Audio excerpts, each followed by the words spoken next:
Banque africaine de développement, tout sur l'éthique et la lutte contre la corruption.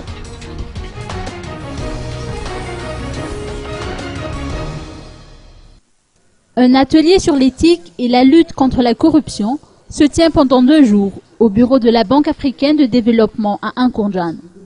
L'objectif, selon le représentant résident de la BAD, est de faire quelques rappels concernant les bonnes pratiques pour éviter les dérives, notamment dans le cadre des projets financés par la Banque africaine de développement à Madagascar.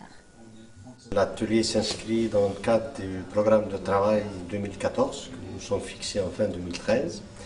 Donc ce n'est pas un atelier spécial, spécifique, extraordinaire, ça rentre dans le cadre de ce que fait la Banque habituellement à travers tous ses pays membres. Donc c'est un premier atelier qui va être suivi d'un autre atelier beaucoup plus grand à l'échelle régionale, donc qui va englober la région de la Sioui et qui aura lieu en mars. Le thème étant l'éthique et l'anticorruption. L'objectif est de sensibiliser, de rappeler surtout, parce que les règles de la Banque en matière d'anticorruption sont très connues par l'ensemble des opérateurs qui travaillent avec nous, mais surtout un rappel.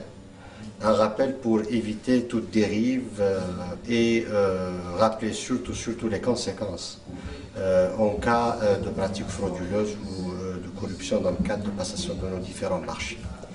L'atelier, la synchronisation, le timing de cet atelier a été, à mon avis, bien choisi dans la mesure où il vient après l'élection du président de la République et son discours d'investiture, dans lequel il a été très explicite sur ce fléau qui est la corruption, et il s'est engagé à combattre et mener un combat impitoyable contre toute tentative de dérive ou de détournement de fonds publics.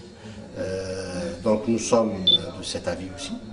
Nos règles de la banque sont aussi sévères et strictes en matière de corruption et de détournement, et nous faisons sentir à tous les participants les conséquences néfastes que peut avoir de telles pratiques sur la conduite de nos projets de développement. Parce que l'objectif au niveau de la banque, c'est d'acheminer l'aide par le biais de différents projets que nous finançons, de manière à ce qu'elles arrivent aux bénéficiaires qui sont les pauvres de ce pays-là.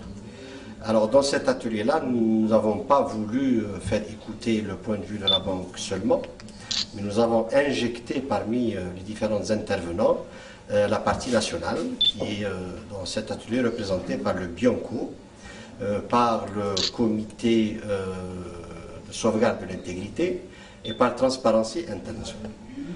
Donc, quand on regarde et quand on analyse les interventions des uns et des autres, on peut aisément déduire que l'ensemble des conclusions des uns et des autres sont en parfaite osmose, et l'ensemble des conclusions verse vers une bonne gouvernance et une gestion correcte des fonds que la banque octroie, soit dans le cadre des dons, soit dans le cadre des prêts pour Madagascar. Vous avez parlé d'éviter des projets financés par la BAD. Bien sûr, nous parlons en connaissance de cause, pas spécialement à Madagascar, mais à travers toute l'Afrique. Nous avons des cas pathologiques très intéressants que justement les conférenciers vont les exposer un à un. C'est des cas d'école pour attirer l'attention sur des cas pratiques qui se sont réellement passés dans des pays africains, et quelles sont les mesures que nous avons prises à l'encontre de ces fraudeurs. Donc c'est ça l'intérêt justement de cet atelier-là, c'est l'étude des cas pratiques. Et l'atelier est très pédagogique parce qu'il emmène l'auditoire lui-même à jouer le rôle d'investigateur pour détecter la fraude et prendre les mesures qui s'imposent. Donc c'est très interactif et très intéressant.